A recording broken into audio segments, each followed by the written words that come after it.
Welcome to The Explainer. If you've ever felt your heart suddenly skip a beat, or flutter wildly, or just deliver this massive thump in your chest, you know exactly how terrifying it can feel, right?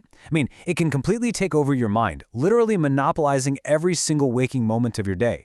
It's exhausting, it's scary, but there is a way out. So, let's dive into this. Is it a heart attack or is it anxiety? That's the burning question that instantly flashes through your mind when those physical sensations hit.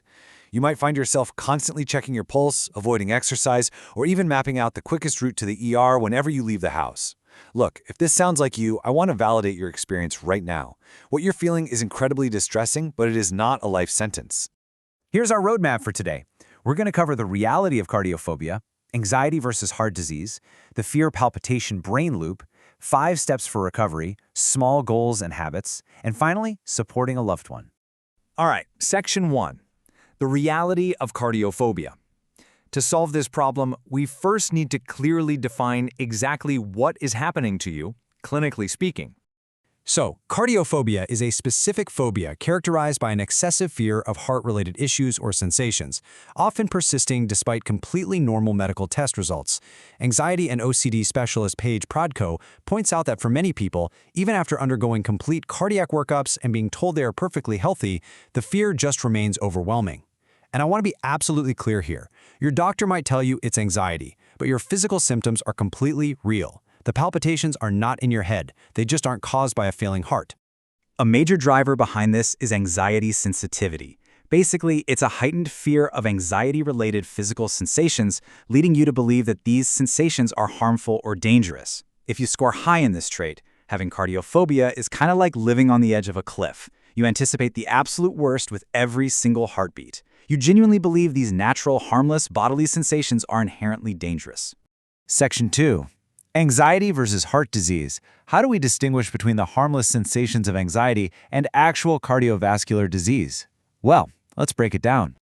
There is a fascinating overlap in symptoms here. An anxiety panic attack often brings a racing heartbeat, feeling sweaty, and feeling clammy. And obviously, cardiovascular disease can have very similar presentations. Dr. Luming Lee, a chief medical officer specializing in mental health, points out that people often mistake a panic attack for a heart attack. She emphasizes that if you are experiencing this for the first time, getting an urgent medical checkup to clarify and rule out cardiovascular disease is absolutely the right move. You really must rule out heart issues first to establish a safe baseline. That way, you can confidently move forward knowing your heart is structurally sound.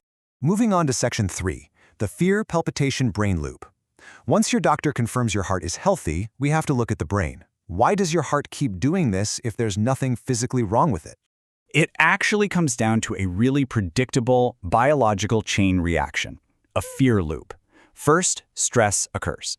Then, hypervigilance kicks in, heightening your awareness of every little heart movement.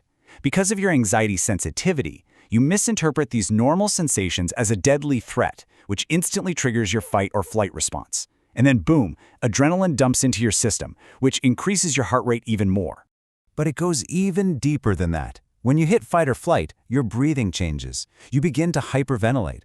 And this brilliantly illustrates the mind-body connection because hyperventilation literally pushes calcium and magnesium into your cells. This temporary drop in blood calcium causes that terrifying tingling sensation in your hands and feet. Meanwhile, the magnesium deficiency causes extra or ectopic heartbeats. Those premature beats that feel like a massive thump in your chest. It's a completely natural, harmless biological process, but it feels exactly like an emergency. All right, Section 4, 5 steps for recovery. Knowing the biology removes the mystery, sure, but how do we build actionable steps to actually stop the loop? Anxiety specialist Paige Prodko outlines 5 concrete steps to reclaim your life. First up, get that initial medical and cardiac evaluation. Second, practice daily stress management. Don't just wait until you're panicking to do breathing exercises, right? Third, use CBT or ERP therapy methods. Fourth, eliminate safety behaviors. So take off the smartwatch that tracks your heart rate and please stop desperately Googling your symptoms. Finally, change your coping strategies to actually welcome the sensations without resistance. Let me share the story of a patient named James. His cardiophobia had essentially made him agoraphobic. He was literally terrified to leave his house. But James turned it around by intentionally doing the one thing he feared most, raising his heart rate. Through interoceptive exposure training, he stopped monitoring himself and purposefully recreated the sensations he hated, inviting the anxiety to stay. While he was able to tolerate the discomfort, the fear slowly melted away. The cardiac sensations no longer scared him. He achieved full recovery, which is just incredible. This brings us to Section 5, Small Goals and Habits. James's massive leap required a lot of courage, but transforming your heart health and rewiring your brain's anxiety response actually begins with tiny, almost effortless actions. Cardiologist Dr. Robert Kelly advocates for setting just one small, achievable goal, like drinking a glass of water. Ensure it aligns with your overall health goal, but don't try to change your whole life overnight. Here is the real behavioral secret, though. Every single time you do it, you must physically celebrate. Give a thumbs up, a little laugh, or literally high-five yourself. That physical celebration releases dopamine, which wires your brain to maintain that positive habit long-term. Dr. Kelly also shares a super simple daily mindfulness exercise to drastically lower stress and protect your heart.